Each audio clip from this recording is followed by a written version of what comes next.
I am absolutely excited today because I have a really, really dear friend with us today. I met this lady during the pandemic, and she has been absolutely amazing. She inspires me, she challenges me, and you will really understand what I'm talking about when you listen to her today. She truly, truly is amazing. And I will say that if you are still walking around, you need to sit down with a pen and paper and listen to this episode, because you are going to really get so much from this lady. Her name is DelRae Messer. DelRae, it's such an honor and pleasure to have you on Lead to Excel podcast. I mean, anytime I get to spend with you makes me so happy. So if it means I have to be on your podcast, I'm good with it. I am so pleased to have you here. So DelRae, can you just tell us who you are? Who is DelRae? So just give us a brief introduction, and then I'm going to come with some serious questions about who, how you got to where you are. So what do you do? Who are you? Oh, wonderful. So it's hard for me to describe who I am now. I think the more work that you do on yourself, you just say, I'm a human, just like everybody else, still learning, still growing, still unlearning. And what we do is just simply, I think, a small part of who we are. And I've learned that. But I do consider myself a social impact entrepreneur, because that has been what has given me the most amount of fulfillment of anything that I've ever aligned with. I'm a chiropractor by trade, and I moved into the online health and wellness space. I was a nutraceutical formulator and manufacturer, and I was really disheartened by the lack of integrity in that industry. So I found myself in a place where maybe a lot of people are today after the past year and a half of a lot of overwhelm and uncertainty. I know exactly what that feels like. I didn't know what my next steps were. I knew I had passion. I knew I had a desire to make an impact in the world. I knew I had big dreams and a vision. I just didn't know how to take the first steps in making that happen. So 7 years ago, I was in that transition in my life, both personally and professionally. And I was introduced to a woman who shared really a new model with me, a new way of thinking. And I'm a very skeptical and stubborn person. And I think many of us, we are skeptical and stubborn because we're comfortable.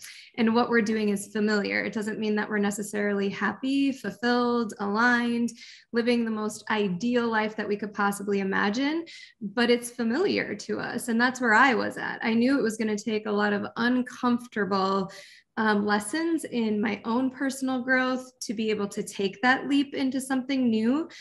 But I also realized that I had a lot of skill sets, and I had a mindset that had been built for years to be able to help me navigate something new and really release the outcome, and instead say, follow what your path with purpose is that's calling you into a higher place, and just say yes. And so I did. And that brings us to today. That was 7 years ago. Wow. Actually, 7 years ago tomorrow, Marie. Oh, wow. Are you serious? Yes. Oh my gosh. Wow. Wait, so you were a chiropractor previously. What happened? What was that transition between being, working as a chiropractor and doing what you do now in health and wellness? I found what I loved about what I did in that space as a practitioner and professional, but the biggest challenges were starting to outweigh what I loved. And that was being a single mom of an older daughter who missed out. I missed out on a lot of her life because I started graduate school and chiropractic school when she was 3 months old. And so she was raised by daycare. I barely saw her. I was working early mornings, late nights. I was marketing on the weekends. And if you're a parent on here and you feel like you're missing a lot of meaningful moments that you know you're never going to get back, there's something that just moves you into thinking of a better way, or at least trying to shift what your reality is right now and being able to use your skills in a different setting. And that's what I saw. I saw so many people having more freedom of choice in their time in the online space. And I was very passionate about building community, about education, about empowering people to live a holistic lifestyle. And chiropractic gave me that. It was the most incredible gift. I learned about nutrition. I learned about entrepreneurship, because, you're not really taught how to run a business in school. You're kind of taught to be a practitioner and a professional and care for clients, but you're not really taught how to run a business. So I had to learn all of that. And it was a hard learning lesson, but I took what I learned and I moved it online with the idea of being able to spend more time with my daughter. And the challenges of that business was now I was a solo entrepreneur, and that can be just as challenging, coaching clients online, having to start over at zero every single month. You shift your overhead because now you don't have the overhead of a brick and mortar business, but it can also be lonely. And that's what I learned. I go, oh my gosh, I'm missing those relationships of that brick and mortar business. I'm missing being around people. How can I merge the two together and be able to see a business in a different light? And that's when I was introduced to that woman 7 years ago. Wow, that's interesting. That's interesting. So now that you've come into this new business that you're doing, I want you to tell us a bit about what you actually do now, because one of the things I find so fascinating, I always talk about your commitment, your drive, how you empower women, the time, you're just so passionate about what you do. And I just find it just makes me so happy. But the crown on all this is that you love neuroscience, and that just, and I think each time I speak to you, it's like speaking to, my other half. It's just amazing because we're always talking about the brain. So just tell us what you do now, because one of the greatest things you do now is really create leaders. You really create it. So how do you do that? What do you do? If you tell our listeners a bit more. Absolutely. I mean, I love the quote that says, a leader doesn't set out to be a leader. They set out to make a difference. I didn't think I would be in a leadership role right now in the capacity that I am. I desired to make a difference. And I realized that I was only going to be able to touch the surface of impact if I was doing it alone. And I knew there were other people that thought a lot like me, that were natural leaders, that truly wanted to give and serve to the world. And I thought, oh my goodness, I can multiply my efforts of impact by aligning with other people that are driven by purpose, that are driven by something bigger than themselves, that actually desire to learn and become more self-aware about what is holding them back, what are their caps and their potential right now.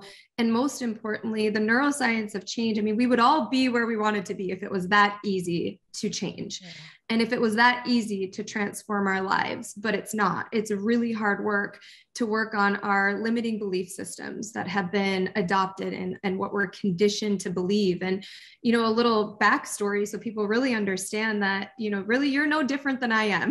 I always say I don't have any special DNA. I just believe that I went to work to really heal the parts of me that were limiting my potential and keeping me stuck, keeping me frustrated. I started to observe that there were habits in my life and outcomes and results that I didn't desire for a reason. And I would get stuck in certain places, personally and professionally. So I had to go back in time. I had to start really observing childhood. I had to start observing inner child work. I started to do work with my, therapist, and I was the first one in my family to ever get counseling and professional help, because I grew up in a really small family farming community in North Dakota. And so the way that you worked out your emotions was with more work. You suppressed them. You did not talk about your feelings. I don't even remember being able to identify an emotion or a feeling. And I realized that I drown a lot of my feelings in athletics. I was a very high achiever, and I was the oldest of 4 kids. I grew up in a double wide trailer in the middle of nowhere. And so my money mindset was also very capped by the conditioning of my environment there. So I had a lot of work to do on my money mindset. I had a lot of work to do about actually seeing a woman, because I never had that as a model, a woman pursuing a career and an impact, because my mom was the best stay-at-home mom. Let me tell you, that is her role. And I am so grateful for it. And anybody that has that role and wants that for their life, I'm so inspired and empowered by you, because, being a mom is one of the hardest jobs I've ever done. But for me, I knew authentically that I had a different identity that I wanted to pursue, but I did not have an example of that. And so it took a lot of work to be unapologetic about wanting something different and wanting something more. Not that that was bad, but that I needed to pursue my own authenticity. So looking back, a lot of my limiting beliefs were shaped in that environment. There were many positive things about growing up in a rural community and small town, like work ethic, like I said, and values and family. And like you said, commitment and consistency. Let me tell you, I learned that from a really young age, because you can't plant crops and they don't grow any faster by watering them more. You had to have patience. I actually learned how to be really comfortable with uncertainty, because small family farming is extremely uncertain, and a calendar that was not very organized. It was a lot of times we didn't know when we were going to eat dinner together or when we weren't. We didn't know when my dad was going to come home from the field or when he wasn't. So uncertainty was kind of a part of my life, and I got very familiar with it. And entrepreneurship was about solving problems, and I constantly saw problem solving in that kind of world. So those were all really good things. But the biggest challenges that I faced that came with me into adulthood, and especially leadership and entrepreneurship, was don't shine too bright, don't speak too loud, and don't dream too big. Because that group think of, small town thinking, and again, it's not everybody, but it's very common, that if you go against that, then you're ruffling people's feathers, or you're trying to be somebody bigger than everyone else. And I had to really unravel that and just say, well, that's okay. I don't want to be better than anyone else. I simply want to better myself. And so that took a lot of work. That took a lot of work to go back and unravel some of those limiting belief systems. And most importantly, one of the biggest, I would say, challenges that I had to overcome was getting pregnant at a young age. I ran track and cross country on a scholarship. I put a lot of pressure on myself academically and athletically, because I knew my parents couldn't afford college for all of my siblings.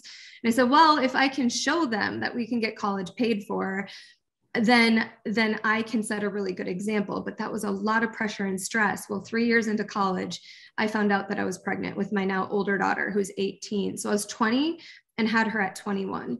And I felt a lot of guilt and shame and a lot of judgment, for that experience. And I carried that heavy weight of shame and guilt for the next 10 years. And I really drown it in work and achievement and unhealthy relationships, personally and professionally, because that's all I felt I was worth. And so the platform of where I am now took 17 years of building. And I really feel that that's one thing, any listener that's on here and saying, I'm not seeing the outcome that I desire right now. And we are surrounded by instant gratification and highlight reels all the time. So it's so easy to think that you're too late, you're not enough, it's not happening fast enough. And I'm here to tell you with living proof, every step you take forward is absolutely creating an outcome you desire. You just may not see the result right now. So I started to ask myself different questions. And it was, who do I want to be in my story instead of what do I want to accomplish? And that allowed me to be able to release achievement and step into a place in my brain that was connected to something much more emotional and long-term than short-term achievement, and that rush that it gives you that it'll be gone. And there's never going to be enough if we continue to think that way. Yeah, that's absolutely true. Gosh, you dropped so much there. I was just writing away and going, wow. No, thank you so much for that. And I'm going to pick up, in fact, I'm going to go forward to come back. Now, where are you now in terms of what you do? Because I really want people to understand the journey you've been on and where you are at now, how successful you've become in what you do. And then I'm going to go and pick things up from, at the back in terms of a lot of things you mentioned. But I just want people to really understand so that we can see that it's possible, which you did say. It takes time, but you can get there. So I'll let you just tell us a bit. Yeah. I appreciate that, because to be honest, I don't share it often. I'm very humble, and I think sometimes I minimize my ambition and achievements. And I do think it's important. That's why I want that. That's why I went there, because I know if I left you, you're not going to talk about there. You won't go there, but I really want you to, because I think people need to really see that from your story, that it's possible. So absolutely. I'll keep quiet and let you share. Well, thank you. You're pulling me to a higher place now too. So when I started my business, I was able to create a 6-figure income in 6 months, and then a multiple 7-figure income in the last 7 years.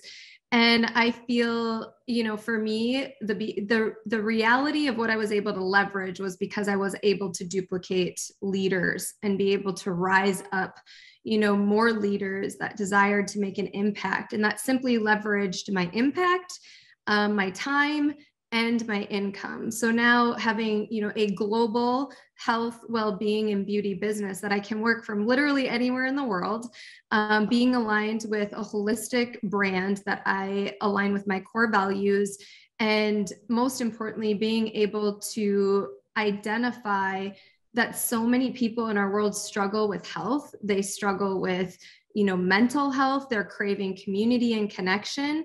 Other professionals just like me, or natural born leaders, have been stuck in other business models for a really long time. And they're looking for a more efficient vehicle. That's what I call it. It's literally like hopping in a Tesla.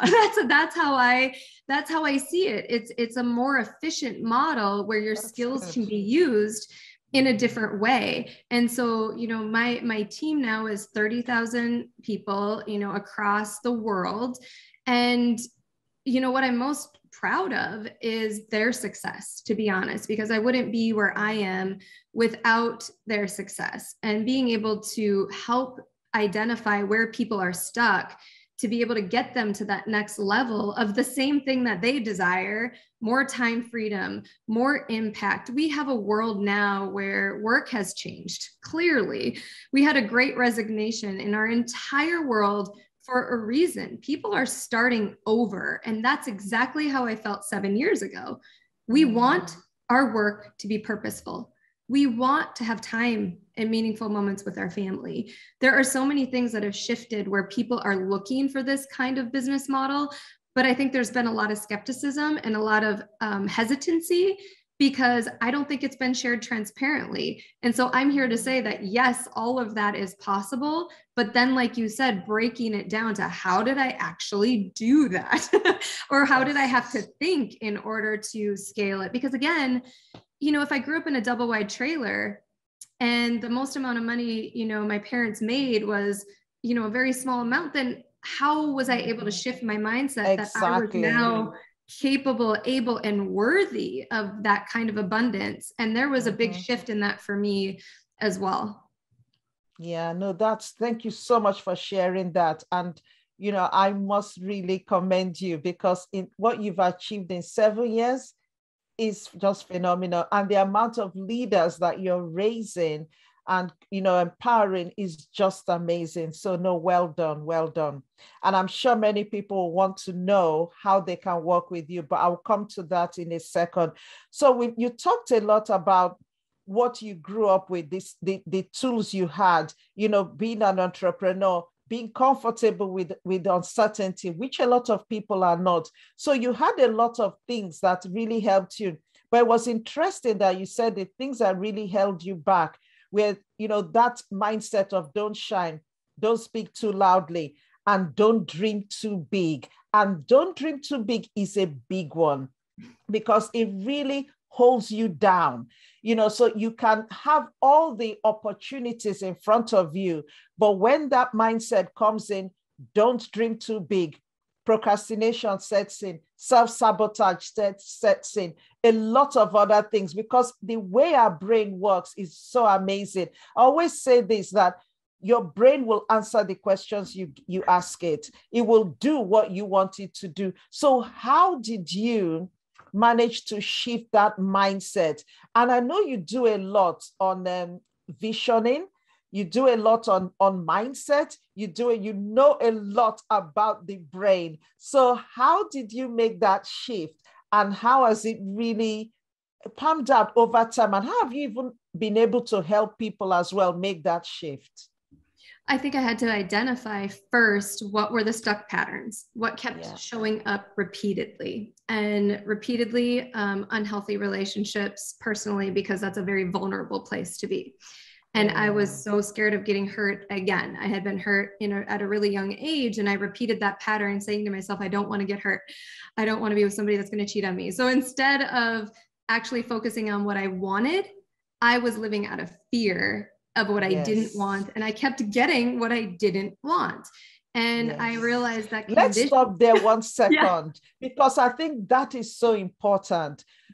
You were focusing on what you didn't want, and that was what kept coming. And you know, that saying, what you focus on expands, is so important. And honestly, if you're listening to this, just make a note of that. When you focus on what you don't want, that's what you attract. So the key is to focus on what you want. Thank you so much. So continue. Absolutely. It was identifying the patterns and then going a level deeper and saying, what are the limiting beliefs behind that behavior? So if this is the behavior and this is what I'm choosing, what's the limiting belief behind it? I am not enough. I'm not fun or sexy. I'm not a good mom because I chose school over my daughter. I was a young mom. And so I was learning. I felt like I was a child raising a child. I had a lot of guilt and shame wrapped in that story. And so I felt very guilty. So instead of these emotions and feelings that would allow me to expand, to be able to dream bigger, I was stuck in guilt, shame, embarrassment. And let me tell you, I did not show you that. That was like, I wore a lot of masks that said everything else was fine. I was trying to achieve to prove my worth. And it wasn't until I got super vulnerable with myself and I looked in the mirror and I said, there's one person that's responsible for the results in your life. There is no blaming or complaining outside of anything outside of you. It is you that's responsible for changing it. And so once I got crystal clear on that, I think the biggest shifts was forgiving myself, radical forgiveness, and saying, you cannot live in guilt and shame anymore for anything in the past. If you actually want to start new, you got to get out of the amygdala in your brain. You know, that is that reptilian brain where we are just stuck in fight or flight. We're stuck in scarcity thinking. We're stuck in the same patterns and limiting beliefs. And I knew I had to override that with a new mindset. And that one was going to be focused on a new belief system. But let me tell you, that amygdala will pull you right back. As soon as something challenging comes up or something familiar, I call it my turtle shell. And maybe you feel this way. I want to hide. I want to go back into my turtle shell that doesn't allow us to use our voice. And we get stuck in our head then instead of tapping into our heart. And that's what I realized is once I could identify the new belief and get into the frontal lobe that's responsible for connection and creativity, and I could connect that to my heart space, I now had unapologetic belief that I could actually become a new identity. And I think this is the most important part of how I was able to transform my life the past 7 years, physically, emotionally, financially, and rise up these leaders, is because you can only lead others to the level you lead yourself. That's true. And that's why leadership is hard. It is so hard because it's a mirror for all of your limiting beliefs, and they'll continue to show up until you overcome them. It's a mirror. I need you to repeat that. Please say that again. Yes. And it's why it's so scary. Who wants to be shown a mirror of the deepest, darkest parts of yourself? No one. Exactly. It's scary. And you may think it's somebody that's challenging you, or it's an employee that you're struggling with, but it's not.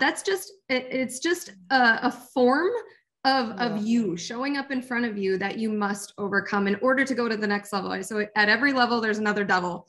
Every level, there's another level that I've had to overcome. And so here's what I believe worked.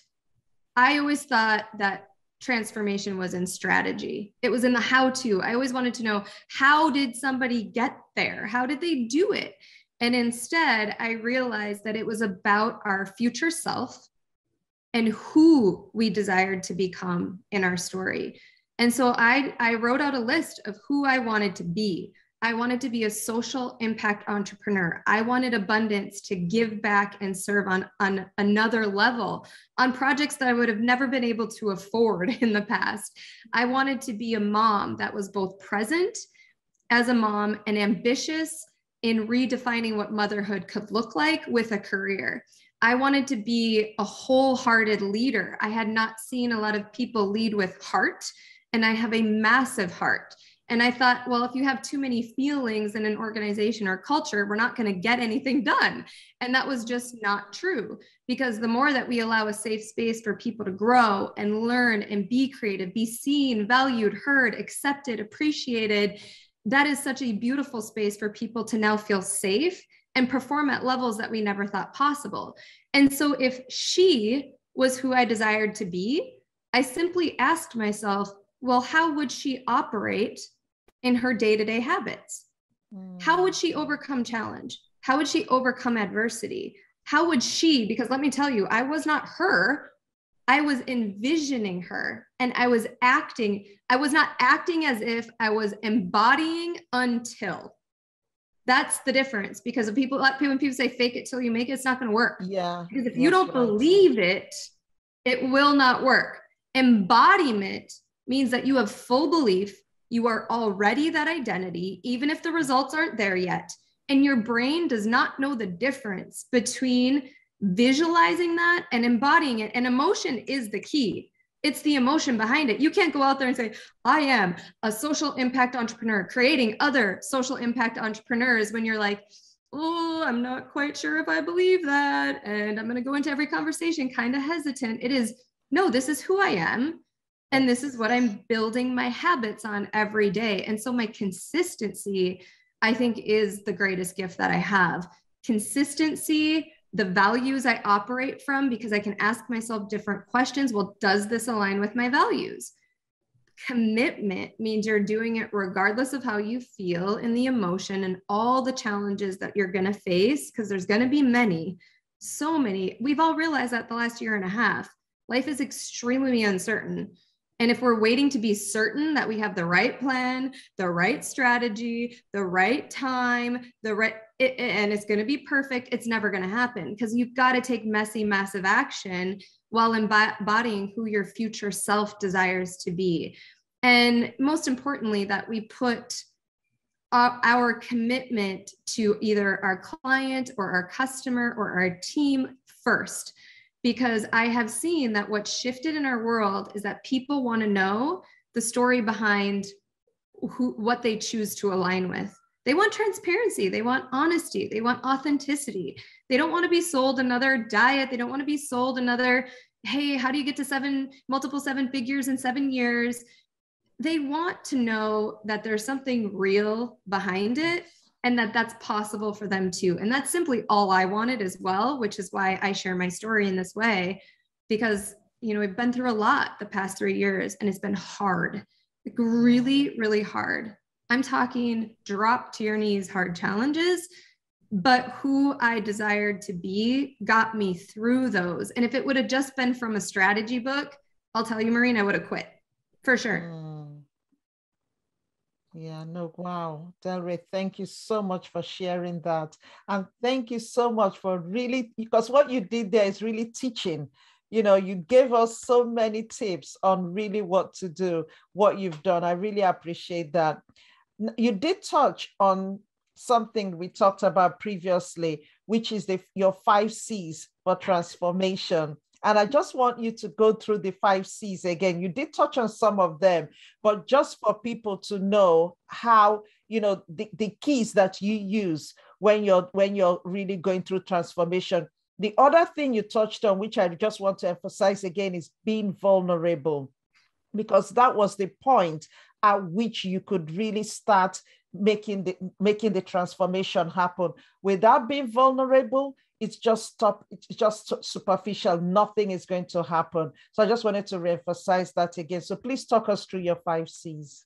Absolutely. I mean, it takes a lot of courage to be vulnerable. And if you're, on the other side listening to this, and it makes you kind of cringe to think about actually sharing, the hardest parts of your life, just like I did, I will tell you that's what our world needs the most right now. This is what our world needs. We need empathy. We need to hear each other's real stories, because that connects us. It makes us relatable. It connects us on a different level as humans to say, wow, I'm not much different than a lot of other people that have done hard things and that have gone through hard things. I'm talking addiction to the amount of mental health challenges that there are. When I share my hardest days, it's when I get the most amount of messages, the most amount of beautiful conversations flood into my email and my direct messages. It's not when I say, hey, look at what I've just achieved. It is when I say, this is what was hard about this day. And that kind of courage, here's what I've realized, and this is something you can take away. You can be afraid and courageous at the same time. You can be brave and afraid at the same time. I believe that's what courage is. It's being afraid to really show who you are, and understanding that that's okay. Because I'm afraid every day. I dream so big that I am afraid of that next level of growth. But it also excites me to know that I can give someone else permission, like my girls especially, to dream bigger for their life. And so I operate really from these 5 C's. And it's so funny because Maureen says she has 5 C's as well, which was so funny to me. Exactly. We're so aligned. We're like soul sisters in some way. But I realized a lot of people struggle making decisions and struggle making fast decisions. And I realized successful people make fast decisions. And I always was curious, like, how do they do that? How do they move and act so quickly? And they're not procrastinating and sitting and they're kind of perseverating on the same thing in their head day after day after day. And I started to study successful people, and I asked them questions. They said, well, I make decisions out of my core values. And that made sense to me. They just ask themselves different questions and say, does this align with my core values? Yes or no? Does this get me further to what I desire in my future self, as well as my future vision? And then it's easier to say no to more things than you ever could have dreamt possible. And I'll say saying no to more things rather than saying yes is what radically transformed my time management, because I was a hot mess express train for time management. And so now I ask myself that question, does this align with my values? It's taking time to do this podcast. When I was telling Maureen that my little munchkin, it has been sick the past 3 days. I am grateful for the time flexibility and the freedom to have a residual income where I don't have to work for 3 days and I still get paid the same amount, but I get to choose who I want to see on the other side of the screen. And this choice was aligned with my values because my purpose is to continue to give to others the inspiration and empowerment they need to move forward in their journey.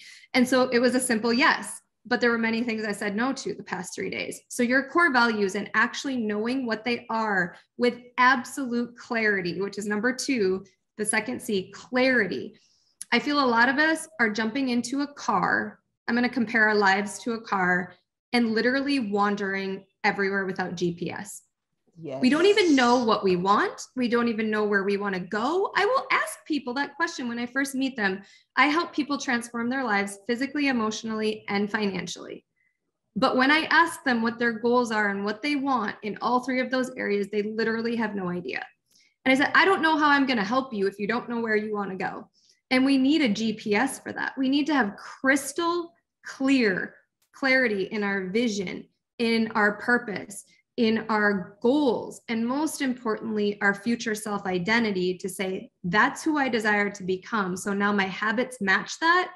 And I actually believe myself.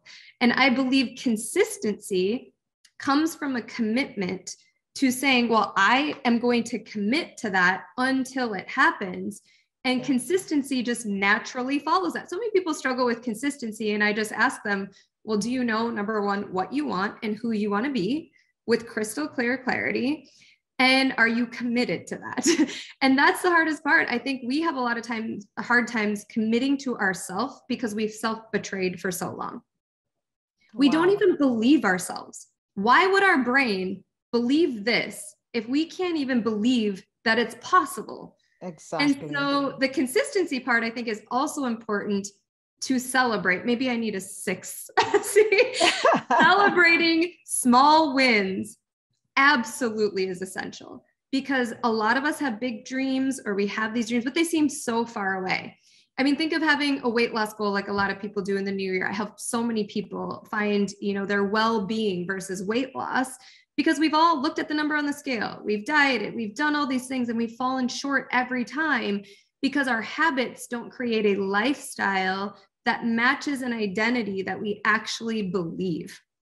And so if we don't celebrate those small wins, it can be so easy to self-betray and self-sabotage.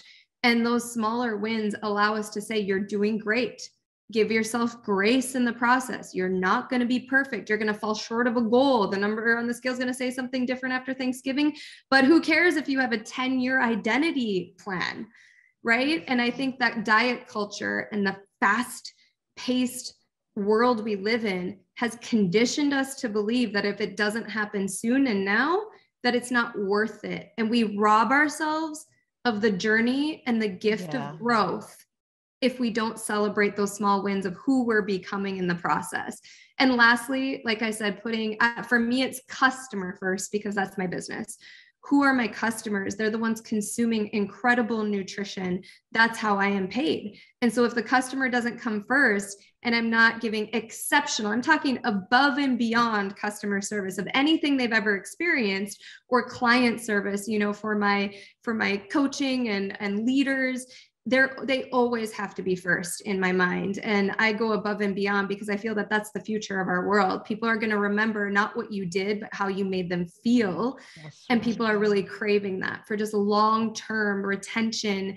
And I believe that also leads to beautiful, authentic connections. When you put people first and you are a go-giver, and that is the first thing that you think about versus what you can get, suddenly the world is literally open to you with possibility and opportunity. I say every day to myself, people are flooding into my business. I need to create better systems for me to be able to keep up with them.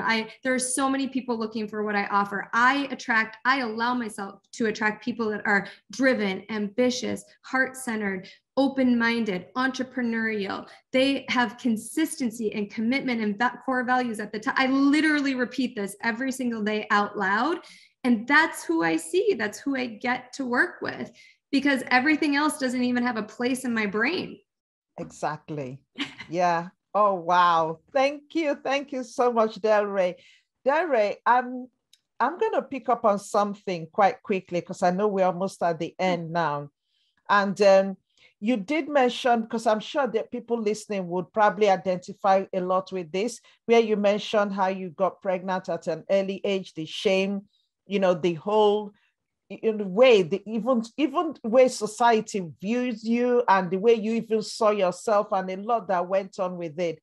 But you were able to turn that around by first and foremost really bringing it back to who you really want to be, who you want, who you see yourself as, and really holding on to that. And you've talked a lot about in terms of how you see yourself, what you want, and really embodying that whole thing. And I think that is so important, because a lot of times, like you said, people want to see it before they believe it.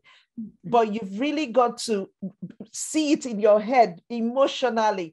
There's something else you touched on, which I just want to touch on really quickly, is the fact that we need to celebrate our wins, enjoy the journey, because it's so important. And that's the way the dopamine is released to enable us to carry on. But when you focus on the end and leave the middle bit, you most times you won't even get there. So I think that's really crucial. So how can people work with you?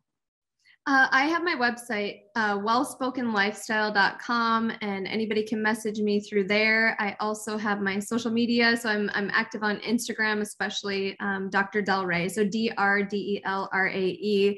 And I answer all of my messages. I love helping people and empowering them. And most importantly, discovering whether what I do is a fit or not. I think that's really important to give people space, that they understand that I'm not trying to convince somebody that what I do is for them, but to really say, I'm willing to help you no matter what and point you in the right direction, whether we work together or I have so many people in my referral network that I have sent. And to be honest, having mental health professionals at my fingertips that I work with that are also a part of the collective that I put together, where I say, you know what, this might not be your time for launching this business or to transition or whatever they want to do with physical health, but maybe there needs to be a foundation of some mindset work here and some trauma work, right? So I think that there's sometimes that's skipped. And I think it's very important to have that as a foundation. So I have this network that I can also refer people to. And I think that's a beautiful part of leadership when you say, hey, I identify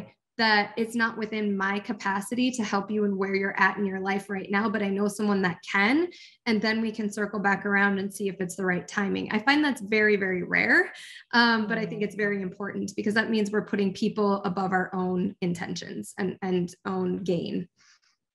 Yeah, I think that's really important, very, very important. So just quickly, what does it look like working with you? So when people come to work with you, just give us briefly what it looks like so that people have an idea what it will be like. Absolutely. So working with people that want to transform their health and well-being, I do a discovery call, a short call just to connect and also ask questions to clarify, where they are now and where they want to go and how we can fill in that gap. Most of it comes down to habits and simplifying the complexity of nutrition. I mean, I work with clients that want to jumpstart weight loss to improve their gut health. I work with athletes because I was an athlete with pre and post workout nutrition. So all of it's nutrition based. And I think we can all agree the complexity of it is why we really struggle. And now diving into the natural beauty sector with a premium collagen solution to adaptogenic herbs to manage stress, I feel everybody can absolutely improve on their nutrition. And then the other side is being able to help people really launch into this online space where you can literally eat your overhead and, expand your business into 26 markets right from your computer or phone from anywhere. And that's what really excites me because I've been in other business models, like I said, that were trading time for money or that weren't scalable with just me. And it gives you an opportunity to say, wow, I get to be mentored by somebody that has gone before me, that has learned so much. And that's such a beautiful part about this business model is I don't have to charge people for coaching that are on my team. They get to be a part of it and learn and grow. And most importantly, the community. People are looking for that connection and craving it. So creating a beautiful community is probably one of my proudest things that I've ever done. No, it's an amazing community. I've been part of your community now for quite a few, almost coming up to a year, I think. And it's amazing what you do and what you achieve as well. And I think we're going to do another podcast on the collagen because that is something, that is something else. It's something really special. I've got mine. I've started taking mine. So I really would love us to dig a bit deeper into that because I think that's phenomenal. But if you get in touch with DelRae, she'll be able to explain more of that to you, or get in touch with me and I'll actually be able to explain it to you as well with DelRae's help. But DelRae, just finally, can you just give our listeners one final word of advice? Oh, that's a hard one. I mean, there's so many. I learn every single day. I would say right now, if you have something stirring in your soul, it is for a reason. I feel like that was where I was at. And even if you lack, confidence or self-esteem at this time, I just want you to know, like, you're enough. You're worthy and enough. I'm really moved by mental health right now. I don't think that we should have this many people struggling in silence.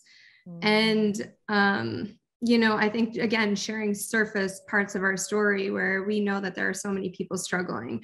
And that's another thing. I'm here if you need just a listening ear, because I've been in those places and it's really hard to think about being in a different place when you are struggling like that. So you're worthy and you're enough just as you are. with all of the mistakes you think you made. Every one of those experiences was for a reason. And I'm here to share that because they're wrapped in a gift of perspective. And all of those challenges have given me the type of fulfillment I have today, because I look back and I'm like, wow, you overcame a lot and you did it. And that gives other people permission to do the same. So you've got this. I like that. I like that. You are enough. That is so true. That is powerful. Thank you so much for sharing your whole self with us. You really shared a lot with us. And I'm sure there are people listening that will identify with what you've shared. And if you do, please reach out to DelRae. I'm going to put her details in the description, or you can connect with her, LinkedIn or Instagram. She's very active on Instagram as well. So please connect with her on Facebook. But I'll put all the details in the description. You're not alone. And, I like the way you said that challenge that you're going through, there's a gift wrapped in it. And it's that is so powerful, because a lot of times when you're really in the middle of the eye of the problem, it's like it's the end of the world, but it's not. You've really shown us your journey, what you've gone through and where you are today. And it's just such an honor to really have met you, to know you, to connect with you. And each time you speak, I identify something. But when you're talking about how you started your chiropractic business, I think when your daughter was 3 months, I started my teaching qualification when my son was 2 months. It's amazing. So I just feel so connected with you, and it's just been an honor meeting you. I've learned so much from you as well. And I keep learning, it's each time you put a post, I'm going, this is so true. This is just amazing. So please connect with her. And if you really want to know more about this business she does, really get in touch, because like she said, the coaching you get, the training you get, you're not paying for it. You get so much from it, and it's so powerful. It's something you can use in every aspect of your life. And one thing I always say is that it's your brain. This brain goes with you everywhere. So whether you're learning things relating to business, you still take the same brain into your personal relationships, into how you parent, into everything you do. So it's so powerful. DelRae, thank you so much for coming on to Lead to Excel podcast. It's really been an honor having you. I'm so grateful for you, my friend.